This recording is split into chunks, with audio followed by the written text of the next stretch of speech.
So people have been asking me what I think about the Heat this upcoming season now that Giannis is there, and I've gone back and forth a little bit. There's multiple ways I could see this playing out, but I'm going to go with my heart first, and that is that this could be a season of disappointment for the Miami Heat. And I'm obviously doing this before LeBron signs anywhere. I don't think he's going to sign with the Heat. I would be very surprised. And I'd maybe make another video if LeBron does. But we're going off what's most likely that LeBron, I think he's going to go either to the Cavs or I could low key see the Wizards, but that's another conversation for another day. Either way, I don't think LeBron's going to the Heat. So we're doing it based off that. And my heart tells me that this Heat team is going to struggle more than expected. And before I get to the vibes and just the morality of this team that is going to have the basketball gods going against them, I just can't see the basketball gods rewarding Giannis right now or Bam Adebayo at this point. But just speaking strictly on reality and speaking strictly on what's in front of them, this Eastern Conference is the best Eastern Conference in paper on my lifetime. In my lifetime, the Eastern Conference to me now is better than the Western Conference because the Wizards get cut off right here, but there are I would say 10 out of 15 teams whose fan base fully expects them to be in the playoffs that are going to be really tough and that you can't just automatically put down in permanent marker the Heat are going to be better than, even if the Heat don't have anything catastrophic happen. I mean, the Pistons, I know they've lost Isaiah Stewart. They have no one knows what's happening with Jalen Duren, but the Pistons still have Cade Cunningham, still have what I would say is the best wing defender in the NBA in All-Star Thompson, and Jalen Duren is still probably going to be back. So the Pistons, the Celtics, I think are going to be even better than they were last year, which isn't popular right now. But you think about it, they lost Jaylen Brown, but they replaced him with Tatum. To me, that's a slight improvement. And then they add Paul George and Mitchell Robinson. They're going to be better than they were last year, I think. The Knicks are still the Knicks. Same basic team, other than they lost Mitchell Robinson. The Cavs are still have the best defensive front court in the NBA and have one of the best guard scores in the NBA, Donovan Mitchell. And they have Harden, who's good in the regular season. Raptors, we'll see, but they were a playoff team last year, and they should be adding Kawhi Leonard if that trade goes through. The Hawks, again, that's a team that was the best team in the East after the trade deadline last year, and they're a young team that should be improved. The Sixers, I'm not as high on them as I think a lot of people are, but still, playoff team last year, added Jaylen Brown. Magic, new head coach should make them a lot better.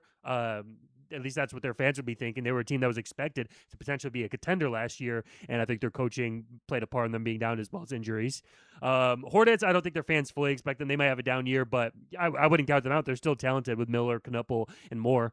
And then I'll even skip the Bucks, leave the bias out of it. And then you've got the Pacers, who are the same championship team from last year now that they have Haliburton back, other than you replace Miles Turner with Zubac. I think that gets you to 9.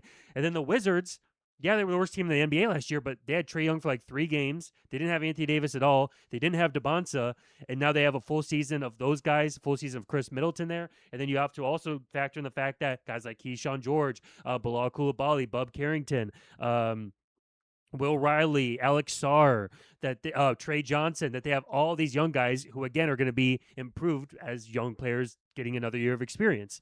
And so I say all that to say, there's 10 teams in the Eastern Conference that, even if you're high on the Heat, you can't 100% say the Heat are going to be better than. So there's a lot of room for failure in this Eastern Conference, and there's going to be a couple fan bases who are going to be shocked that their team misses the playoffs this year. And so, starting with the downside, that's the biggest factor. The second factor is, again, the basketball gods. I don't want to spend too much time on this, but with the way Giannis has acted the last couple of years, ever since he became the face of Kalshi, an app that allows insiders to bet on what military strikes the U.S. military are going to be doing, like, that is some immoral stuff, and I can't see the basketball gods rewarding him right now. Bam Adebayo pushing Tyler Hero, waiting until the help is around and fighting him, trying to fight him or pretending to fight him because he's insecure that Tyler Hero was just posting reality and the facts of his mid-range numbers. I don't see the basketball gods rewarding that right now.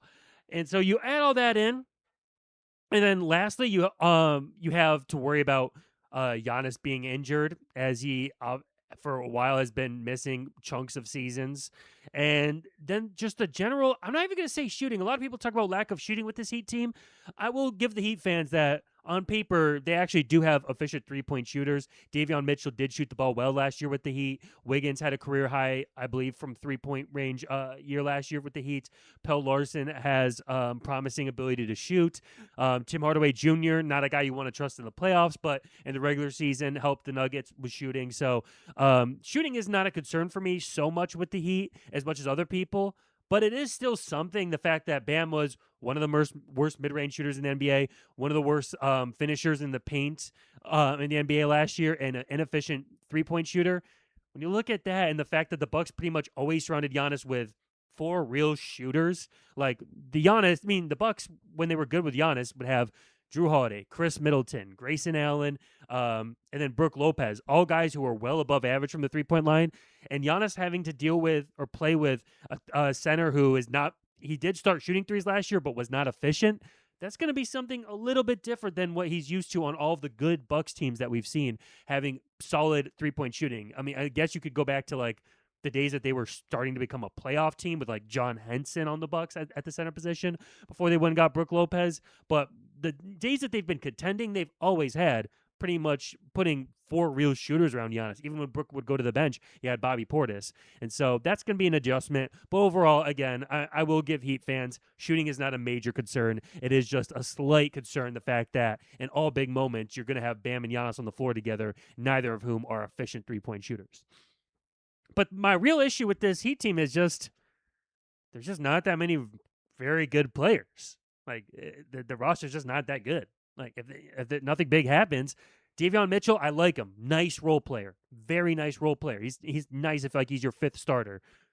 Andrew Wiggins, same thing. Nice role player. And he was the second option on a championship team, but with the way the talent's at in the NBA right now, I don't even necessarily feel confident as him as a third option. I feel stronger about him as a fourth option. And then after that, it's just a lot of maybes. Like Nikola Jovic, he's shown flashes, but he's a little soft. Can't really rely on him to do one thing particularly well. Pell Larson, very good defender. But again, like, does he move the needle that much outside of on-ball defense? That's not bad. But Tim Hardaway Jr., they've got some pieces, but when you compare them to other teams in the East that can go 8 deep with some strength and some guys that have had full seasons of being a part of rotation, this just isn't that great in Miami outside of Bam and Giannis. And so it's not bad, but it's just not that great in terms of talent. And so when I look at this Heat team, I could see with Giannis injury variance and with that Eastern Conference, I could see them potentially being a play-in team. And now I'm going to go to the upside, and then I'll get to my reality of where I think this team will land.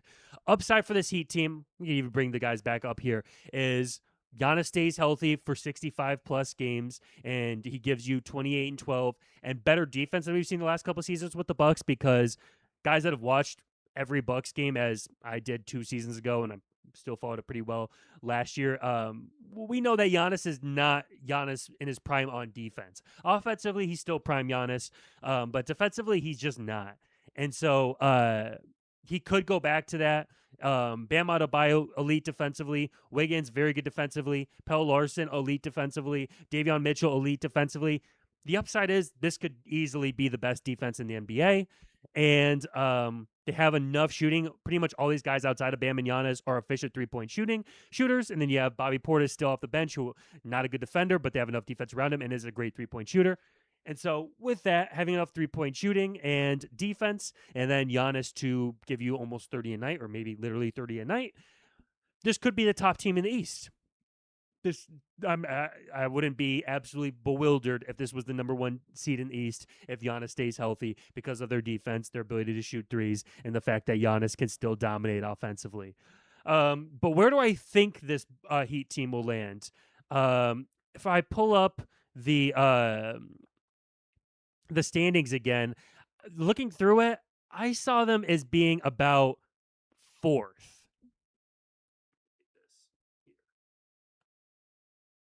I would say 4th or 5th. I would say if I had to bet, I would still take the Knicks above them, although I could see that not being the case, losing Mitchell Robinson, a little bit of depth, and just, celebrating too much this offseason. If I had to say, just based off the injury factors with Giannis, and just the lack of great players outside of Bam and Giannis offensively, there really isn't a good number two. Because as I was saying, Bam and Giannis, that's good. But offensively, Bam is one of the least efficient from mid range in the paint, not an efficient 3-point shooter. Giannis doesn't have a true number two. So with that offensively, I could see them, being not as good as the Knicks.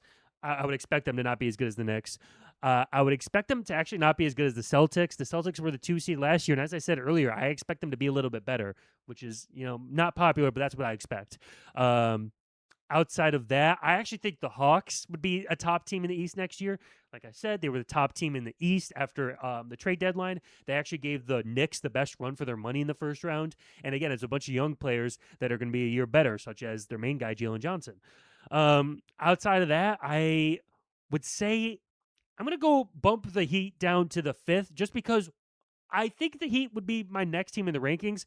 But one of these teams I would expect are probably going to be better than the Heat, whether it's the Wizards, the Pacers, the Magic, the Sixers, or the Pistons. I would expect one of those teams to be better than the Heat. So if I had to put my money down on it, I would say the Heat are the 5th seed next year, but I could see it moving up all the way to the 1 seed, and I could honestly see it, even without anything catastrophic happening, just with Giannis missing, let's say, 20 games, let's say Bam misses 10 games, and then you're talking about, if Giannis is down, Wiggins being your first option, and those 20 games, it might be really ugly. And then even with Giannis healthy, basically offensively, Wiggins or Bam is your second option. That's not great.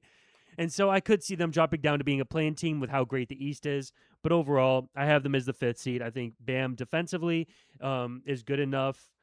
Actually, I just think the team defensively is great enough all around to be able to not be as great offensively and be able to deal with Bam and Wiggins being your second, third option and not really having a great shot creator. We will see if maybe they go and try and make a move. They were interested in Chris Middleton. Chris Middleton said, I'm not going to play with Giannis.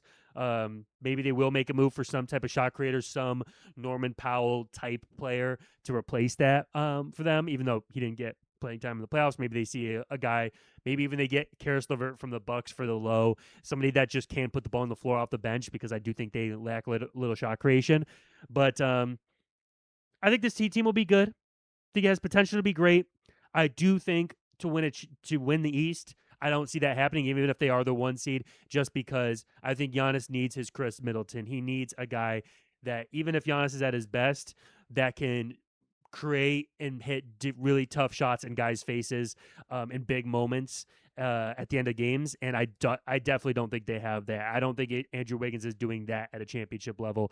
So I think the ceiling for this Heat team is the number 1 seed getting knocked out in the conference finals. I think the floor is this team is a play-in team. But let me know where you guys see this team landing. Drop a comment, hit that like, and subscribe if you wanna.